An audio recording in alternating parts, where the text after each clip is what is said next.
Abrindo uma página de calculadora, um dos menus é dedicado às probabilidades.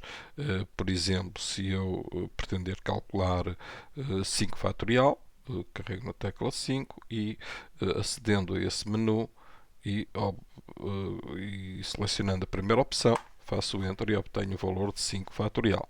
Eu poderia ter obtido também este valor utilizando o sinal de exclamação junto aqui à tecla G.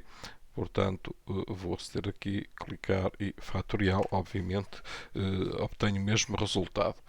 Nesse mesmo menu, temos aqui a seguir permutações. Na verdade, talvez este nome não seja muito feliz, porque o 5 fatorial é o número, corresponde ao número de permutações de 5 elementos. Mas o que deveria aqui estar, talvez não caiba, seria arranjos sem repetição. Portanto, se eu quiser obter o número de subconjuntos de dois elementos em que a ordem é relevante, por exemplo, tirados de um conjunto de 5, 5, 2 a 2, portanto, será os arranjos sem repetição de 5 elementos 2 a 2 e obtenho 20. Na outra funcionalidade, combinações, portanto, será a mesma situação anterior, mas em que a ordem não é relevante, portanto, resulta da divisão por 2 daquele valor, é o número de combinações, por exemplo, 5, 2 a 2, e obtemos o valor 10.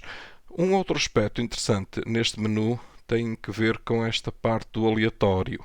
Neste aleatório, se eu selecionar real, aquilo que me vai surgir é um número pseudo-aleatório entre 0 e 1. Portanto, é importante este tipo de menu para efetuar simulações. Eu digo pseudo-aleatório porquê?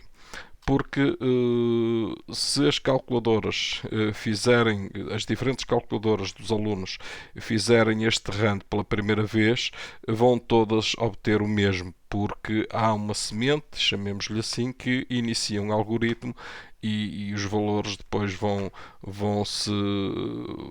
surgindo, mas sempre com uma determinada sequência. Então essa semente deverá ser diferente e, para tal, temos essa possibilidade aqui na probabilidade.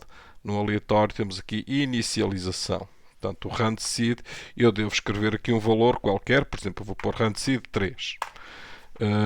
Está efetuado. Se eu agora for buscar aquela opção de rand, ele vai iniciar no 0.23 por aí fora, depois o rand novamente obtenho aquele, e o rand seed vai sempre ser vai ser sucessivamente alterado. No entanto, se eu voltar ao rand seed 3, observe-se que o que vai reiniciar vai ser exatamente a mesma coisa. Portanto, é conveniente no trabalho com simulações dizer aos alunos que coloquem uma semente que seja diferente para cada um. E, por exemplo, vou aqui colocar uma inicialização qualquer.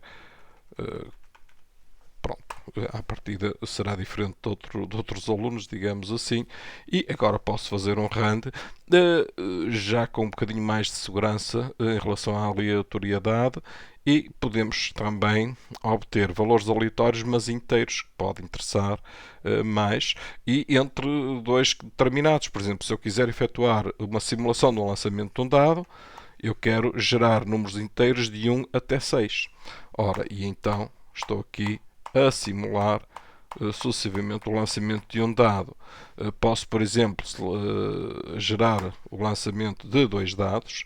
Neste caso, basta-me colocar aqui, depois de uma vírgula, depois do 6, um terceiro argumento, e neste caso surgem pares de valores entre 1 e 6, e posso gerar o lançamento de dois dados às vezes que eu quiser.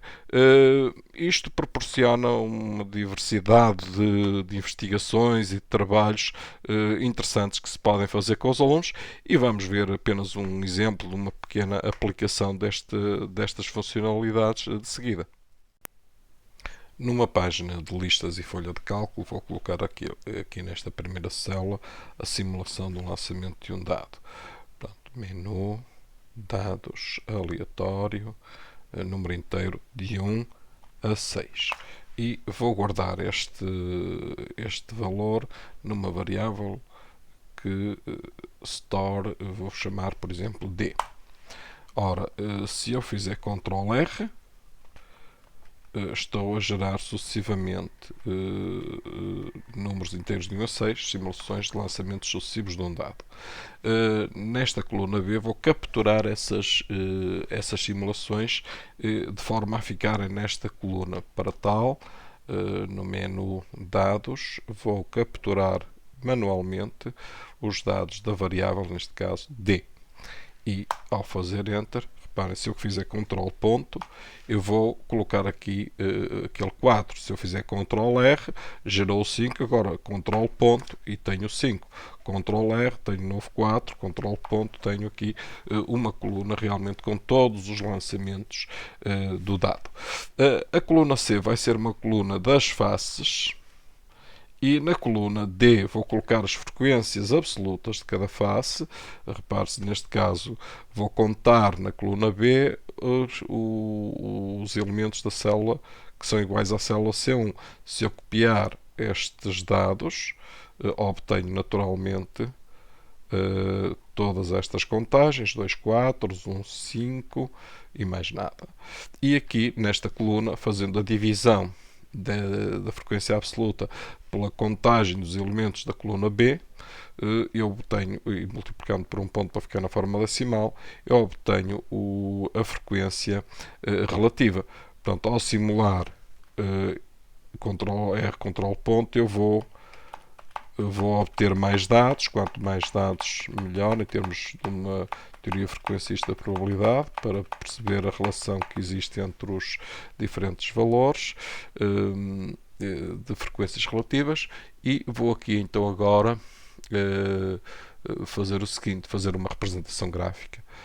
Vou fazer um gráfico de resumo, onde aqui vai ficar a face e aqui vai ficar a frequência relativa numa página dividida, ok? E cá está, vou pôr até aqui um categórico X para perceber melhor esta relação.